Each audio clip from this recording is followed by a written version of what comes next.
sur le bilan 2023. Du moins, qu'est-ce qui vous a marqué le plus en 2023? Benja? Alors c'est parti, on part sur ce premier sujet, le bilan 2023. Donc forcément, dans cette année 2023, il y a le triplé de City. Donc en ayant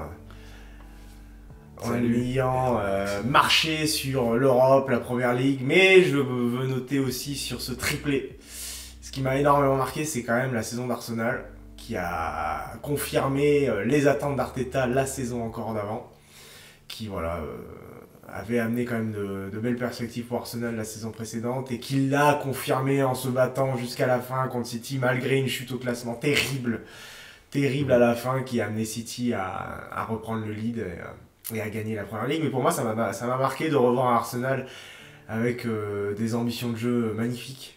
Ça fait quand même du bien pour voir ce club, malheureusement rival de Manchester United, mais grand club quand même pour les francophones.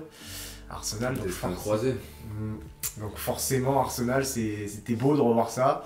La façon, la manière, le jeu. Et bon, forcément, ça rend la victoire de City. Si je n'aime pas ce club du tout, mais malheureusement, ils ont les meilleurs joueurs du monde et les plus grands coachs du monde. Et le plus grand coach du monde. Donc ils ont fait, ça ne fait que mettre en avant encore plus la qualité de cet effectif. Avec un triplé historique, qu'on le veuille ou non. Et ensuite, j'ai envie de noter quand même aussi la saison de Lens, qui a fait une saison de Ligue 1 magnifique, puisqu'ils ont été à la lutte avec le Paris Saint-Germain jusqu'à la fin de saison, pour ensuite entamer un parcours européen que l'on peut trouver, si on regarde les chiffres, troisième de poule, pas fou, mais finalement, ils ont réussi à battre ce fameux Arsenal dont je parlais juste avant, à la maison. Ils ont réussi à accrocher Eindhoven. Non, ils n'ont pas accroché Eindhoven. Non, c'est Séville qui 2 fois. Donc si on leur avait vendu ça aussi, ils auraient signé tout de suite, et ils se seront bien battus malgré tout et sont à leur place finalement dans leur poule. Et forcément, encore une fois, la chute de Lyon. Donc ça, on peut pas le mettre de côté malheureusement. Mais si cette saison devait se résumer à la chute de Lyon, elle peut aussi se résumer à la seule victoire qu'il y a eu contre Monaco ce week-end. Presque, tant le peu de victoires il y a eu cette année. Et voilà sur quoi je peux résumer globalement la saison, puisque pour moi la Coupe du Monde ne compte pas. C'était en 2022. Ouais, c'est ça. Donc voilà, à moins que j'oublie un événement, sûrement je dois en oublier, puisque... Non, moi je dirais juste à la limite dans ce que tu dis sur City, à noter le retour du neuf dans le foot, parce que City a couru pendant des années après la Ligue des Champions, en jouant avec des faux numéro 9, pas de numéro 9 du tout. De Bruyne a déjà joué entre guillemets à ce poste-là dans l'équipe de Guardiola. Là ils se disent allez, il y a un mec, il a l'air un peu stratos. Guardiola se dit pourquoi pas, tant qu'à faire, finalement je me suis peut-être trompé. C'était une vraie interrogation quand même. On se demande comment il va s'adapter. Exactement. Et au final, c'est peut-être la plus grosse réussite de sa carrière. Moi je trouve, sincèrement, c'est au final se rendre compte qu'un petit peu de pragmatisme dans tout ce qu'il a révolutionné dans le foot, vous pouvez apporter, et au final ça donne ce triplé historique, avec surtout finalement cette victoire en Ligue des Champions où clairement ils ont écrasé du début à la fin la compétition, parce que outre la gagner, il y a la manière dont tu la gagnes, et on a rarement vu une équipe dominer à ce point-là cette compétition. Clairement, il n'y a pas eu un match où on s'est vraiment posé des questions, et Dieu sait qu'ils avaient quand même un parcours solide. Et je pense qu'Haaland là-dedans, même si en Ligue des Champions, il aurait pu être un petit peu plus décisif en demi, en finale, malgré tout, sur tout ce qu'il fait dans la saison et ce qu'il apporte, comme aussi liberté finalement à ses autres joueurs, parce qu'il a une mission, elle est très précise, et en plus de marquer des buts, c'est faire chier les défenses adverses, et obnubiler ses défenseurs centraux. Et ça a été super intéressant là-dessus, clairement. Ils ont marqué l'année foot 2023 grâce à ça. Mais tu vois, moi, pour compléter tes propos, tu vois, par rapport à Manchester City, en fait, tu retrouves des certitudes que tu avais dans le football, on va dire traditionnel, c'est-à-dire un grand numéro 9, mais également une sentinelle, même si on peut pas dire que c'est forcément une sentinelle tout seul devant la défense, mais Rodri,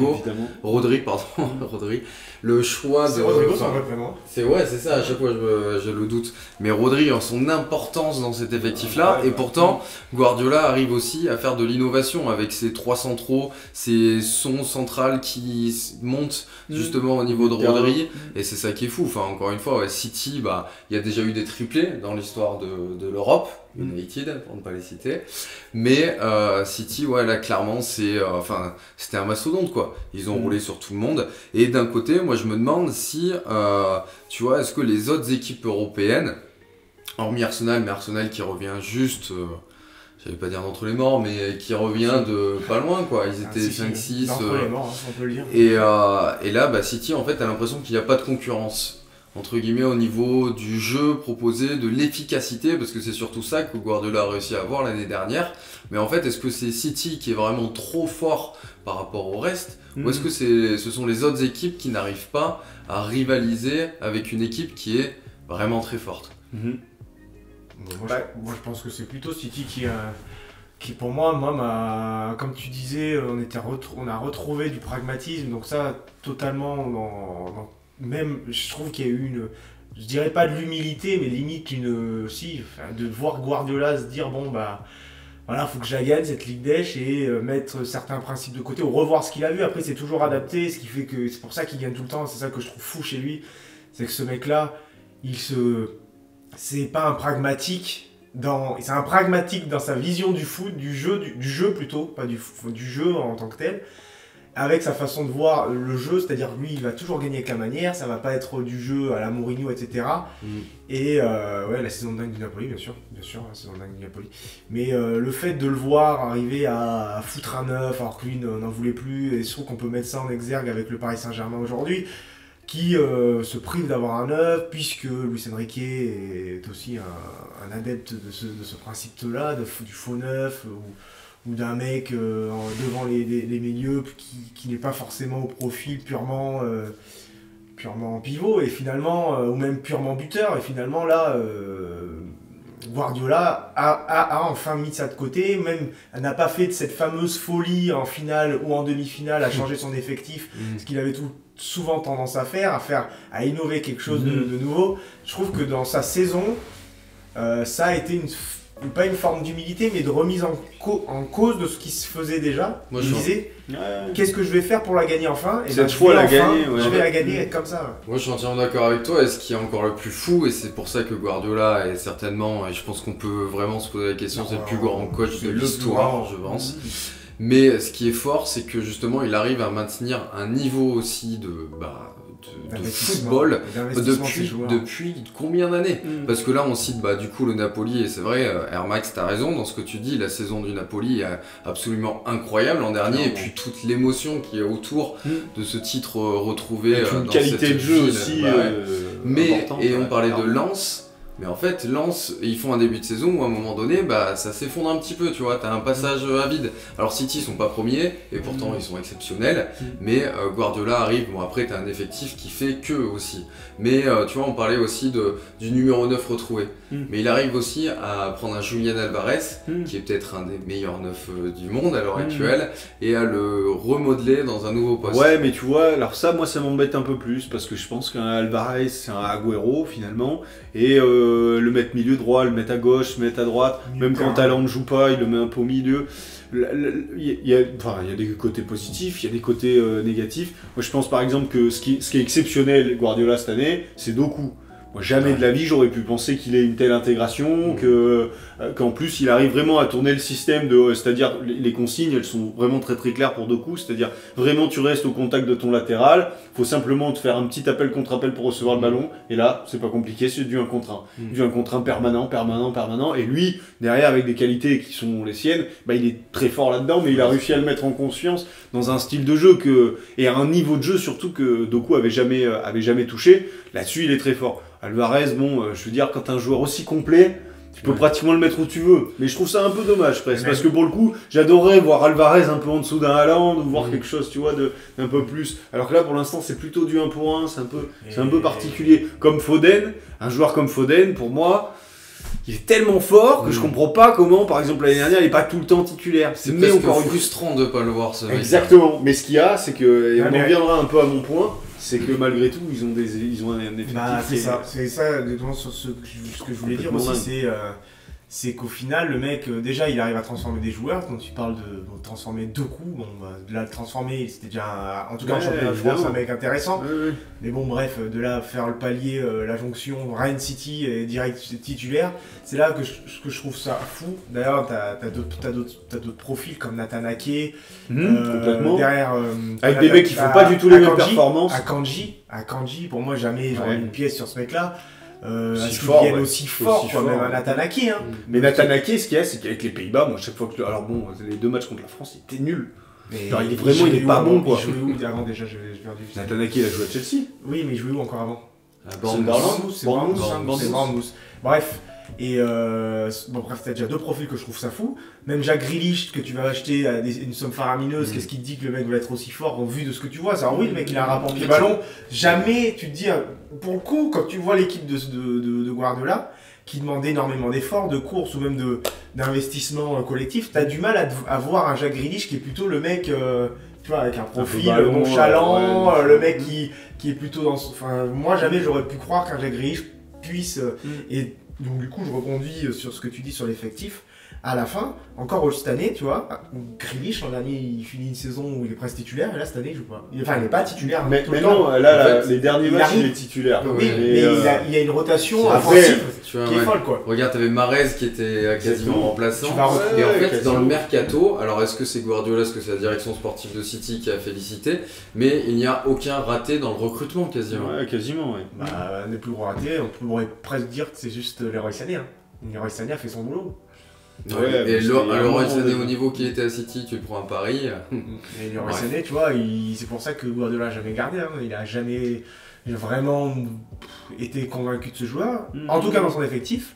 En dehors, Bayern il est bon, mais c'est pas non plus. Alors oui, il fait une très bonne saison. Mais ce que je disais hier, moi je regardais les matchs du Bayern, Sané il est ultra frustrant et c'était exactement la même chose à City. Ça l'empêche pas d'avoir des bonnes stats à la fin de l'année, ça n'empêche pas de jouer pléthore de matchs parce qu'il a un rapport pied-ballon et des qualités physiques qui sont monstrueuses, dignes des plus gros joueurs vraiment en Europe, mais vraiment du top 10. La grosse problématique, c'est les choix qu'il fait.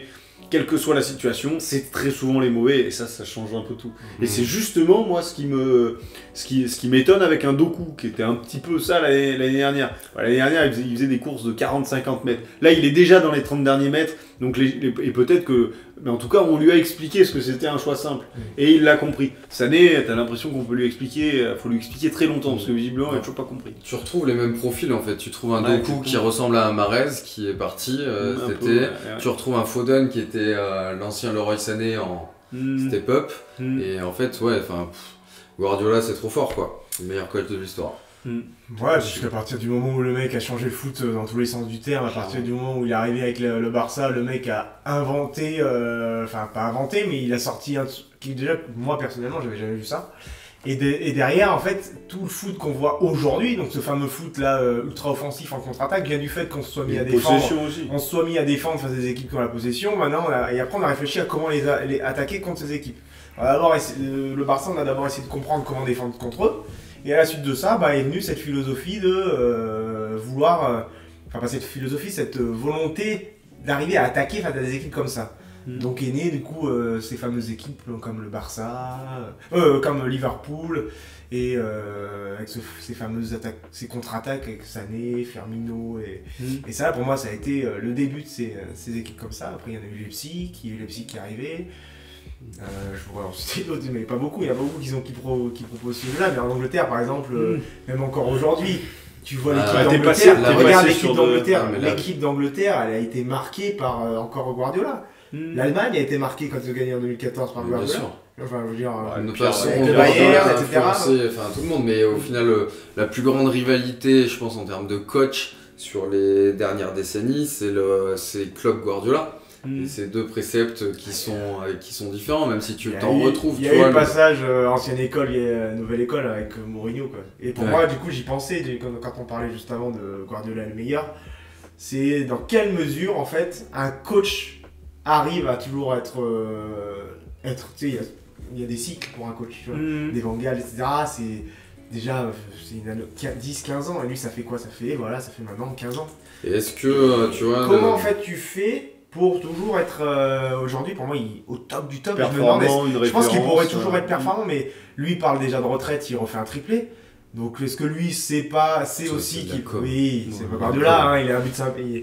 Mais dans quelle mesure ce mec-là, ou comment en fait on peut analyser qu'un Mourinho, que des mecs de l'ancienne école, n'aient pas pu durer comme lui en fait? Tu vois, moi j'ai une question, c'est que... Il y a un truc qui passe plus et lui arrive encore à faire passer, c'est ça qui est fou. Est-ce que désormais les coachs ne passent pas avant les joueurs? C'est-à-dire qu'avant, dans cette, un peu comme tu dis, l'ancienne école, tu vois, t'avais des Mourinho, les Ancelotti, etc. Moi, j'avais l'impression que quand tu regardes les compositions de l'Euro 2000, par exemple, t'avais des joueurs monstrueux partout. Donc on était plus peut-être sur des tactiques qui n'étaient pas non plus, on va dire, révolutionnaires. Le football se ressemblait sur à peu près toutes les équipes. Et désormais, tu as justement depuis plusieurs années l'arrivée du jeu de possession, du jeu de position, le gegenpressing, etc. Et désormais, est-ce qu'on s'attache pas beaucoup plus à des coachs qui arrivent à créer des tactiques comme ça, plutôt qu'à des joueurs qui sont là pour nous illuminer? Et pourtant, il y a eu cette transition, Messi, Ronaldo, puis là maintenant tu as des Guardiola, Klopp. Avant, c'était l'époque de Totti, les Kluivert, les machins. Pour lire beaucoup de trucs sur la formation, tu vois, et donc du coup... sur ce que Guardiola a insufflé au foot, ou a instauré dans le foot. C'est-à-dire que lui, il a matrixé, c'est pas compliqué, il a matrixé la vision du foot des gens. C'est-à-dire que du jour au lendemain, on a vu des Busquets, Xavi, Iniesta, ça y est, il fallait plus faire un dribble, il fallait faire des passes. Il est arrivé avec des joueurs qui étaient capables d'être athlétiques sur les côtés, qui allaient à 40 000, notamment ses ailiers, Guardiola, mais aussi Klopp, tu vois. Donc du coup, on est passé dans un football athlétique à la suite, tu vois. Et athlétique plus le fait de vouloir passer. Même l'utilisation des latéraux, c'est lui aussi. Ouais, et puis le fait d'avoir des mecs athlétiques, le fait de plus avoir des mecs avoir des mecs qui font que des passes, c'est-à-dire qu'il n'y a plus de 1 contre 1. Et donc du coup, on en arrive aujourd'hui à la rareté de ces mecs qui font des 1 contre 1. C'est ce que cherche aujourd'hui d'ailleurs tout le temps Guardiola, toujours avoir ce mec en 1 contre 1 sur le côté. Déséquilibré. Et ce mec-là a matrixé la formation dans le sens où on a dit ouais, maintenant tu lâches ton ballon tout le temps, tu dois lâcher, tu vas chercher toujours un mec athlétique. Derrière, finalement, tous les mecs que tu trouvais Stratos dans les effectifs, c'était des mecs ultra techniques, ultra rapport pied-ballon, c'était d'abord des mecs qui savaient faire un dribble, une passe, une roulette. Il y avait de la créativité. Il y avait de la créativité, c'était beaucoup plus créatif que dirigé par le coach, la préformation, dans ce qu'on veut, comment tu rentres dans l'équipe une, tu dois faire ci, tu dois faire ça, et pas autrement, il n'y a pas de liberté plus que ça. C'est ce qu'ont dit récemment Cassano et Michael Owen. Qui disait qu'avant tu avais beaucoup plus de joueurs t'avais beaucoup plus de joueurs fins techniquement qui arrivaient à être performants au niveau gratin européen, alors que désormais c'est un peu plus aseptisé parce qu'on sait que désormais on demande tant de courses à haute intensité, tant de kilomètres parcourus. Et par rapport à ce que dit Benja et ce que tu dis, tu regardes aussi l'interview de Kebal, je crois que c'est le Club des 5, il t'explique qu'en gros même pour lui, tu vois, qui est très fin physiquement de toute façon, en gros ça allait être très très compliqué, il le sait pour la suite, parce que dès 14-15 ans, il faut que tu sois prêt physiquement. Les clubs demandent ça aujourd'hui. C'est-à-dire quel que soit ton niveau technique, si t'es pas prêt physiquement, ils vont globalement regarder si tu as une courbe de croissance qui va te permettre d'être prêt physiquement après. Et à ce moment-là, s'ils choisissent de te garder alors que t'es pas prêt physiquement maintenant, par contre, ça veut dire que tu es au-dessus techniquement. Mais si tu es au-dessus techniquement et qu'ils se disent que tu vas pas grandir, c'est rideau terminé. T'imagines, le truc est quand même complètement dingue. Alors que je suis désolé, même encore aujourd'hui, il y a quand même certains joueurs, je sais pas, ne serait-ce qu'un Bernardo Silva, sur le principe, il a quand même une quête, il est quand même comme ça. Je veux bien sûr qu'il a des qualités physiques après tant d'années de football, mais quand il a démarré, il a fallu lui faire confiance. C'était en équipe de du Benfica sans un match en une. C'est pour te dire, c'est l'archétype de ce que tu dis, de ce que tu donc c'est un petit peu la difficulté. Moi ça emmène un peu à ce que je veux dire dans l'ensemble. C'est vrai que ça c'est le point exactement. Je veux dire, Guardiola il a fait des choses absolument dingues, Bielsa également comme on nous le dit sur le chat, mais malgré tout ça reste un peu plus aseptisé maintenant et je pense que c'est assez aseptisé à partir du moment où Guardiola, moins intéressant tout simplement. Quand tu regardes les interviews, tu vois les reportages de ce mec là, même Nasri quand il en parle, il disait bah tu viens dans mon équipe, tu vas gagner dans l'équipe de Guardiola, quoi. C'est le mec, tu viens, mais tu fais ce que je dis, quoi. Il n'y a pas de... C'est pas le mec qui sort du lot, tu vois. Pour moi, maintenant, tu as quelques coachs qui sont beaucoup plus importants que... Tu vas pas essayer de rejoindre l'équipe de Messi ou rejoindre l'équipe de Ronaldo. Tu rejoins l'équipe de Guardiola. Mais si tu regardes les projets de coach sur du long terme, au final, tu les vois un petit peu plus sur vraiment le gratin, genre le top 5, top 10 des clubs européens. Où il y a des tentatives. À Paris, bon, il y a une tentative par an. Mais c'est des tentatives. Chaque fois, on nous parle de projet, on nous dit il va rester longtemps. Mais pourquoi, tu prends l'exemple du Paris Saint-Germain. Pour moi, pourquoi il n'y a aucun coach qui fonctionne au Paris Saint-Germain, c'est parce qu'il n'y a pas d'identité de club. Ouais, par exemple, tu prends, et pourtant Guardiola et City, c'est le mauvais exemple, parce que tu n'avais pas d'identité club à City avant qu'il arrive. Il est en train de construire une identité à ce club-là. Et par contre, pourquoi Liverpool et Klopp, ça fonctionne aussi? Parce que tu as cette folie, tu vois, dans ce Liverpool de Klopp. C'est-à-dire que ce qu'il apporte, il y a un matching, tu vois. Exactement. Et à un moment donné, tu peux pas, regarde, nous, Clermont Foot, on adore le beau jeu, on a Gastien, le matching se fait. Non, mais tu vois, t'as des choses, Tudor à Marseille. T'as collé. Ça fonctionne. Sampaoli, ça peut coller aussi. Et encore, je pense que Tudor collait encore plus. Parce que malgré tout, t'avais un déséquilibre constant, mais t'avais surtout vraiment je suis désolé, mais le droit au but, tu l'avais vraiment encore plus avec Tudor qu'avec Sampaoli. Mais je suis d'accord avec toi, mais le problème, c'est que ça, justement, dans tous les clubs de seconde zone, je suis désolé, je suis supporter marseillais, mais Marseille est un club de seconde zone européenne, ça on peut le dire clairement, sans aucun problème, et ben, tu peux pas tenir ces projets-là, parce que quand ton coach est trop bien, soit ta structure est pas en capacité de supporter son projet, soit il va se barrer ailleurs parce qu'il va avoir de meilleures offres, ce qui peut arriver de temps en temps, tu vois. Et c'est pour ça que, moi, soit il va pas avoir le temps parce que tu demandes des résultats tout de suite, et en fait, que toi, si là, tu vas pas en Ligue des Champions, tes finances derrière te permettent pas, en fait. C'est pas possible de pas aller en Ligue des Champions. En fait, on est sur des projets où t'as un tel enjeu économique, et c'est pour ça que, tu vois, moi je fais un peu le lien avec est-ce qu'on commence pas à être sur l'avènement petit à petit de la Super League.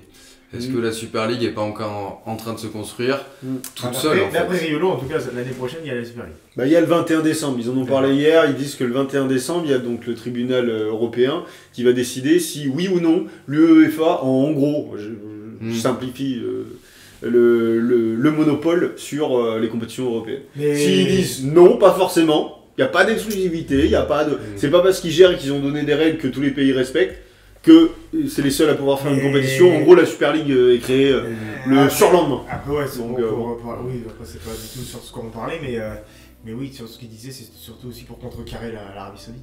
C'est parce que du coup, vu que les mecs ils récupèrent. Ah, mais ça, faut voir, parce que niveau business, si on peut justement.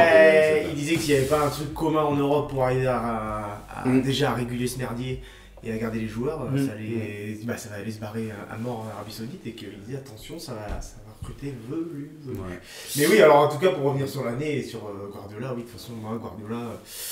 Déjà que j'étais inconvaincu, malgré le fait qu'il soit dans le pire club d'Europe. Je déteste ce club, tout ce qu'il est, mais tout ce qu'il propose est magnifique. Donc c'est ça en fait, mais force est de constater que j'en suis presque à respecter ça, parce qu'au final, tu vois, vu que l'équipe gagne avec la manière, tu vois, c'est tellement... Pour moi, ça dégueule de fric, c'est absurde, mais le problème c'est que vu que ça marche et qu'il y a un vrai truc de fou derrière, ce qui est l'inverse du Paris Saint-Germain en fait, c'est le projet raté Paris, entre guillemets, quand tu vois City, voilà, tu es obligé de dire, bah voilà, bravo messieurs, même si bon, c'est un peu gagné, on joue pas avec les mêmes armes par contre, tu vois. City va pas se battre avec les mêmes armes que Benfica, tu vois, ou même que Lyon, tu vois. Donc malheureusement, c'est terrible, mais je suis obligé de dire bravo, quoi, c'est extraordinaire ce qu'on voit. C'est ce qui nous fait vibrer. Je fais la transition donc avec le commentaire sur le chat de Air Max. Au final, ça manque de romantisme maintenant, c'est vraiment une vision anglo-saxonne du sport avec des statistiques mises en avant au détriment de la créativité. Je suis assez d'accord avec ce commentaire, et du coup je fais le lien avec moi, le bilan, enfin ce qui m'a un peu marqué sur 2023, après on te laissera la main Clément, mais moi je trouve que en fait dans ce sport qui tend de plus en plus vers la Super League, qui est tiré par des projets où il y a des fonds derrière qui sont illimités, en fait je trouve qu'il y a de moins en moins de rivalité dans le foot, et c'est pour ça que je rejoins Air Max là-dessus. T'as beaucoup moins de romantisme dans le football, forcément qu'on aura des contre-exemples, mais les Totti à la Roma, ou des grandes rivalités, de grandes soirées de européennes, des AC Milan-Inter, ça c'est pareil, on a le contre-exemple l'an dernier. Mais je sais pas, il me manque ce truc-là, on n'a plus je vibre plus avec des équipes. Ouais, mais parce que ça c'est encore un autre sujet, je pense que c'est même plus les stats, le fait que le foot ait changé, si le foot a changé, mais c'est même plus l'idée de parler vision anglo-saxonne, là c'est un autre sujet, c'est à cause de ce marché-là du foot, de comment c'est encore un sujet qu'on a déjà abordé, comment tu gardes tes jeunes, etc. Le problème c'est que tu n'as plus aucun jeune du cru qui va jouer dans ton club, qui va y rester dans ton club. Il n'y a plus de foot de région, c'est-à-dire à Saint-Etienne, Lyon, il n'y a plus d'accroche de joueurs, tu vois. Il n'y a plus de joueurs du cru qui vont y rester. Alors un peu Lyon effectivement, mais c'est plus du tout ça, quoi. Il n'y a plus les valeurs. Lens arrive encore à le retranscrire. Encore heureux qu'il y en ait quelques-uns qui les retranscrivent. Mais il y a combien de Lensois là-dedans Question conne. Combien de Lensois déjà? Donc oui, c'est beau parce qu'ils vont se battre, ils vont avoir les valeurs, elles vont être retransmises par, à la rigueur, encore Francaise, des mecs français qui ont l'histoire du club, nanani nanana, ancrée. Mais à terme, est-ce que vraiment ça va durer ça, tu vois? Est-ce que déjà Lyon, pour moi, on y arrive au bout, tu vois? On est sur un projet, il n'y a plus de présidence Lyon, etc. C'est fini Lyon, le truc lyonnais bientôt. Hein. On a encore Tolisso, la cadette nanani. Mais il n'y a plus Totti, tu parlais de Maldini, Nani, il n'y en a plus. En fait, Donnarumma, regarde ce qu'il a fait. Donnarumma, voilà, puis il s'est barré. Donc, Mais tu as entièrement raison, il n'y a plus de projets qui sont construits depuis l'intérieur et qui émergent grâce à des consortiums d'investisseurs locaux, etc. Tous les derniers projets qui fonctionnent, c'est ce qu'a construit Red Bull avec Leipzig-Salzbourg depuis quelques années. Et encore c'est pas des mecs qui viennent de là-bas. Hein. Là, c'est des équipes. Enfin, non, mais ce que je veux dire, c'est que c'est des personnes étrangères avec fonds, une entreprise privée, un enjeu économique derrière. Tu déracines ce que tu prends. Les équipes qui fonctionnent là récemment, c'est Arteta Arsenal, un Espagnol. Qui arrive à Arsenal, il y était passé ok, c'est Xabi Alonso à Leverkusen, c'est des assemblements, mais t'as pas, et pourtant t'as ce cher Athletic Bilbao qui arrive toujours à survivre, mais t'as plus forcément de projets comme ça qui sont construits depuis l'intérieur, quoi. Ouais, malheureusement ça fait un moment, hein, déjà depuis qu'ils ont commencé, quand les mecs ils veulent revendre leur club tout le temps, les mecs il y a une gestion... À partir du moment où déjà t'as des États qui viennent acheter un club, où en fait déjà même ils arrivent à t'enlever, ils t'enlèvent carrément, tu te rends compte, ils te prennent ta coupe et ils l'amènent dans leur pays. Déjà ça, moi je trouve ça fou. Tu vois, la Trophée des Champions, la Coupe d'Espagne, la Ligue des Champions, après bientôt elle va être jouée en Arabie Saoudite. Tout ce que tu me dis, ça m'amène justement moi à mon point, qui est l'importance de l'argent dans le foot. Alors bon, c'est globalement pissé dans un violon, mais ça reste que aujourd'hui, tu sors d'une Coupe du Monde en 2023, tu fais le bilan. J'ai l'impression d'avoir plus parlé de système économique, structure de championnat, droit télé, montant de transfert et justement rachat de club. En sortie d'une Coupe du Monde au Qatar, dans un pays où des stades climatisés dans le désert ont été construits par des esclaves, on a regardé ça, bien sûr, évidemment, moi le premier, avec joie, on a même célébré cette finale, on est allé jusqu'au bout, on a tout regardé, mais avec un petit sentiment d'aigreur malgré tout, en sachant ce qui avait pu se passer, et toute l'année, t'as l'impression que tu parles plus vraiment de foot.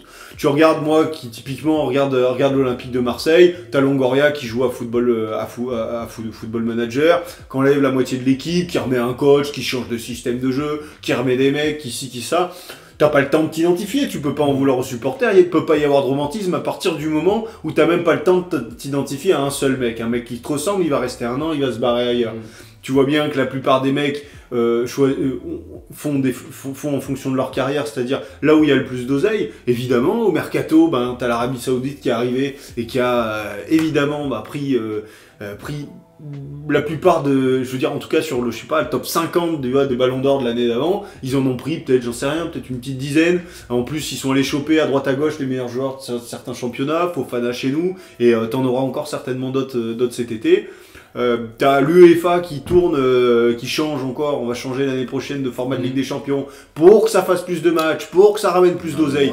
Il y a de plus en plus de foot et de moins en moins de plaisir, finalement. Je pense pour les acteurs aussi. Je pense que c'est typiquement grâce à ça, parce qu'à un moment donné, les mecs jouent tellement de matchs, ils disent tellement de conneries, qu'un Lucas Hernandez, ça choque plus personne, mais ça choque pas tant que ça. Une petite banderole vite fait au Parc des Princes, le mec te dit ouais, moi jamais de ma vie je jouerai pour mon club, c'est Marseille, je suis né à Marseille, jamais je jouerai au Paris. Ils ont rajouté un 0 sur le chèque. Oh bah écoutez, moi je suis un guerrier de toute façon, je suis un guerrier, je donnerai tout pour le club, vous verrez sur le terrain. Tout ça, forcément, toi tu regardes ça d'un œil extérieur, parce que nous aussi on en a bouffé des matchs, ça fait des années qu'on regarde le foot, et en fait, je vais pas te dire ça te dégoûte, la preuve c'est qu'on fait cette émission, on l'a lancée il y a pas si longtemps que ça, on continue de regarder vachement de matchs, on l'a dit, grâce à ça aussi on en regarde encore plus, mais malgré tout, t'as quand même un petit sentiment de détachement. Les sommes, elles sont à des années-lumière de ce qu'on gagnera, tous les gens qui nous regardent, tous ensemble, on peut se rajouter, on n'a pas le prix du transfert de Kolo Muani, une nouvelle fois, tu vois, typiquement. Donc ça devient difficile à expliquer. T'as des fonds d'investissement, la vanne en parlait tout à l'heure, même dans ce que vous disiez tout à l'heure, combien de fois vous avez parlé d'économie, de rachat de clubs, d'Arabie Saoudite, voilà. On tourne que autour de ça, et moi, sincèrement, j'aimerais, et ça m'a beaucoup intéressé, j'avais lu, moi, il y a des années et des années, le livre sur l'idée reçue dans le foot de Pascal Perry. Super intéressant, super court, je le conseille d'ailleurs. C'est pour répondre aux gens, ouais, les footeux sont trop payés. Et il y avait des arguments qui tenaient la route. Sauf qu'aujourd'hui, ce livre-là, il tient plus du tout la route, puisqu'il n'y a pas de cohérence économique quand des clubs, des États entiers, en effet, sont rachetés par des clubs, et non, que les clubs sont rachetés par des clubs sont rachetés par des États, et donc ils vont pas avoir de cohérence économique derrière sur combien on paye un mec, combien il va nous rapporter. Il y a plus de cohérence. Tapi à l'époque disait à Maradona, je suis capable de lui donner, je sais plus, je crois que c'était 20 millions de francs. Et on lui dit, c'est énorme pour un joueur de foot, c'est énorme. Et il disait, mais vous rigolez, c'est beaucoup plus que 50 000 pour un joueur bidon. Et à l'époque, il n'avait pas forcément tort, parce qu'on restait sur, on parlait de la star mondiale, qui était à l'époque intouchable, la seule pratiquement, et de joueurs moyens de Ligue 1. Donc là-dessus, la différence était notable. Mais aujourd'hui, finalement, même quand tu regardes le gratin des joueurs mondiaux, et ben aussi, on a perdu un peu de romantisme. On a perdu des Messi, MLS, ciao. Ronaldo, Arabie Saoudite, ciao. Neymar, Arabie Saoudite, ciao. Mané, Arabie Saoudite, ciao.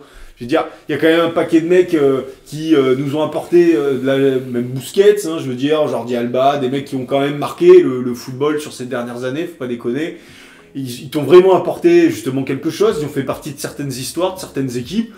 Et aujourd'hui, bah, t'as plus le temps. Alors oui, je suis d'accord, Naples, ils ont fait une super année l'année dernière. Ben, je suis entièrement d'accord, vraiment. C'était du plaisir à regarder, la folie dans la ville, des super images, des matchs vraiment avec qualité. Un an, cette année, n'importe quoi. Rudy Garcia, président, il pète les plombs. Et Rudy Garcia, comment ça, Rudy Garcia? Spalletti veut arrêter, pourquoi pas? Quelle cohérence! Ouais, non, mais je dis pas, mais quelle cohérence de passer de Spalletti à Rudy Garcia quand tu regardes des matchs. Même nous, on l'aurait pas fait, la connerie, donc c'est quand même pas possible. Et c'est là que, moi, ça me dérange principalement, c'est ça, c'est la manière dont on parle d'argent. On parle globalement que d'argent. Tout ce qu'on dit, et même sur Guardiola, eh ben, c'est à remettre en perspective, parce que Doku, il le prend à Rennes, il le paye 60 bâtons, 60 bâtons Doku quand il le paye. Il avait raison, au final. Il avait raison, évidemment, il connaît plus le foot que moi, certainement, il n'y a aucun problème, évidemment. Mais 60 bâtons Doku, moi je me dis que c'est magnifique pour Rennes. Quelle carotte! Tu t'es dit, toi, 60 bâtons? Tout le monde se les dit. Ah, franchement, tu dis que c'est exceptionnel, évidemment. Où est le bateau? Faut l'amener tout de suite, faut y aller, quoi. C'est vrai. Et malgré tout, bah, il arrive encore, évidemment, à faire de magnifiques choses. Mais si tu regardes le prix des transferts, je me rappelle, il y a un an ou deux, c'est quand le dernier qu'il achète, bah, ça doit être à Kanji, où ils font le bilan de ce qu'il a acheté en défenseurs centraux. Ouais. 1 milliard, je crois, c'est ça, ou peut-être pas 1 milliard, mais peut-être 500 millions. Centraux. Non, mais c'est exagéré, parce qu'il y a des mecs qui sont passés, parce qu'on disait, ouais, il fait des super mercato. Pas oublié, hein, Mangala, il est où? Mangala, il a 33 ans, il joue plus au foot, le mec. Ouais, je sais même pas s'il joue. Enfin, je veux dire, bon, t'as quand même des mecs, Otamendi même, il a fait quelques matchs, mais ça n'a pas été, et il l'avait payé 70 bâtons aussi. Bon, faut remettre quand même quelques petites choses dans leur contexte. Et au final, ben, les paris, c'est exactement la même chose.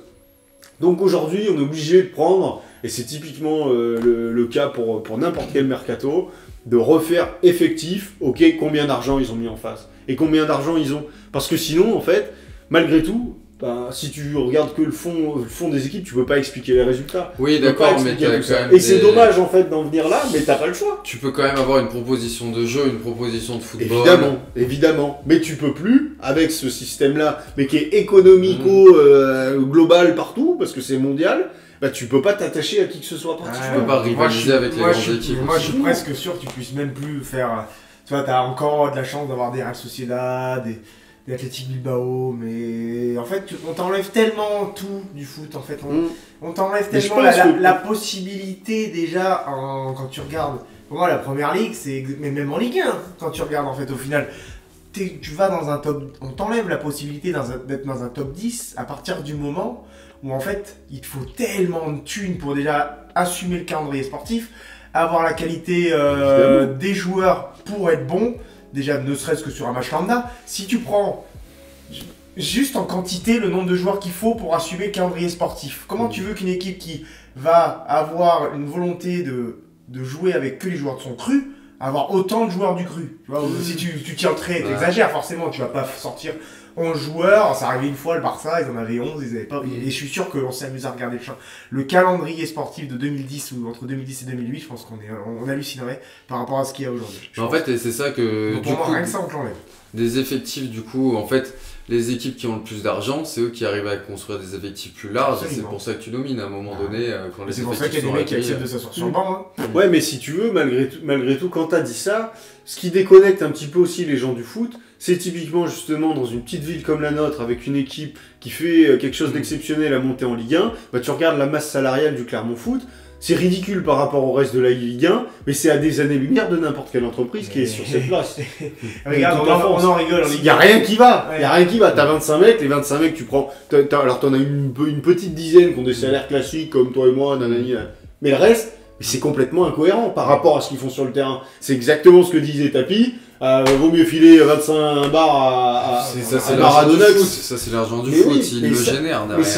Il le génère pas forcément, justement, ces mecs-là. Est-ce que Rachani te fait 60 000 par mois? Après, par contre, pour rivaliser, t'es obligé d'avoir des joueurs qui évidemment, mais c'est pour ça, c'est ça que je veux te dire. C'est cette incohérence-là. Ouais. Le projet ne peut pas se suffire aujourd'hui. T'es obligé d'aller dans ce type de... Regarde au final, à la fin, comment t'es récompensé avec ton projet. T'es dernier. Donc tout beau projet que tu veux. Et pourtant il y a un super projet, exactement. Je critique pas. Je dis que t'es obligé d'aller là. Tu te bats contre l'Olympique Lyonnais. Alors ils peuvent être éclatés, peut-être descendre à la fin de la saison. Ils pourront s'en vouloir qu'à eux-mêmes. Et ils ont un budget qui est 100 fois supérieur, 15 fois supérieur. Mais voilà, tu vois que tu te bats contre qui? Tu te bats contre qui? Même Strasbourg. Exactement, mais je suis même Strasbourg, même n'importe qui sont arrivés avec de quoi on parle. Ok, bon, l'argent prépondérant dans le football en 2023. C'était absolument pas le sujet, mais. C'était absolument pas le sujet, mais c'est ce qui nous a marqué. Mais c'était mon point à moi. C'était mon bilan 2023, l'argent. Mais oui, t'as raison. Mais bon, les derniers mots, enfin deux derniers mots, trois, on va voir, pour clôturer ce sujet. Le joueur en 2023, pas le meilleur, pas le ballon d'or. Quel est le joueur qui vous a fait frissonner en 2023? Frissonner, c'est dur sur l'année suivante. Quel est le joueur, la hype, celui que tu as envie de mettre en avant? C'est facile, je suis désolé, mais moi, malgré tout, et je l'ai un peu critiqué parce que c'est pas forcément le plus beau des neufs, mais Haaland avec l'année qu'il fait. Je suis obligé, Haaland, j'allais dire Haaland aussi. Voilà. Sinon, après, tu peux penser justement, par rapport à ce que disait Armax, en effet, Guevara, Osimhen, ils font quand même des années. Faut les suivre. En Serie A, ça te fait vraiment des magnifiques buts, des super actions, des joueurs que tu découvres. Alors aussi même moins pour nous parce qu'il était de la Ligue 1. Guevara complètement. J'avais jamais vu jouer ce type avant l'année dernière. Jamais, pas une fois. Et le mec est vraiment justement rapport pied-ballon, grosse qualité technique, qualité de finition, grosse qualité de 1 contre 1 et super intéressant. Donc ouais, pour justement un peu de romantisme, je te dirais Guevara, franchement, parce que c'est vraiment un joueur que j'ai découvert et arrivé tout de suite quand tu découvres un mec à ce point-là et qui vient de Géorgie, je sais plus quel claque d'un seul coup, il est à ce niveau-là, faire gagner le Napoli première saison, incroyable. 21-22 ans. Moi, c'est Rodri qui m'a fait vibrer, tu vois, de retrouver un mec aussi fort, une sorte de Busquets à ce milieu de terrain, incroyable. L'équipe qui vous a enthousiasmé sur 2023, bon, interdit de répondre City, une autre équipe qui vous a fait kiffer. Et ben même pour pas dire Naples, malgré tout. Milan, j'ai bien aimé leur parcours un peu héroïque. Moi, sincèrement, je dirais Marseille. Parce que j'ai bien aimé le Marseille de Tudor, sincèrement, sur toute l'année. Je dirais Milan quand même. Je dirais Milan parce qu'ils ont fait quand même une épopée, mais peu importe comment, mais tu vois, ils ont fait une épopée qu'on n'avait pas vu depuis longtemps pour le Milan. À ce moment-là, il faut dire l'Inter. Du coup. Ouais, l'Inter, ils ont été moins dans le dur finalement avec des championnats gagnés quand même. Mais bon, ils les ont éteints quand même. Oui. Ils ont été bien meilleurs. Oui, mais bon. Bah, moi je dirais le renouveau d'Arsenal du coup, hein, parce que Arsenal, franchement, cette équipe-là, c'était vraiment l'équipe pour laquelle j'allumais ma télé quoi. Ouais, c'est incroyable. L'année dernière, c'est très très. Mais d'ailleurs, cette année aussi, c'est quand même. Ouais, cette année, ils sont extraordinaires. Bah, là, par exemple, j'ai regardé un bout du match contre Brighton. Quand je vois ce que nous on a pris contre Brighton, c'est ça qui est fou, hein, les différences. Vraiment deux classes encore. Hein. Incroyable. On passe au sujet suivant, l'Europe. Grisou, c'est vrai qu'il fait.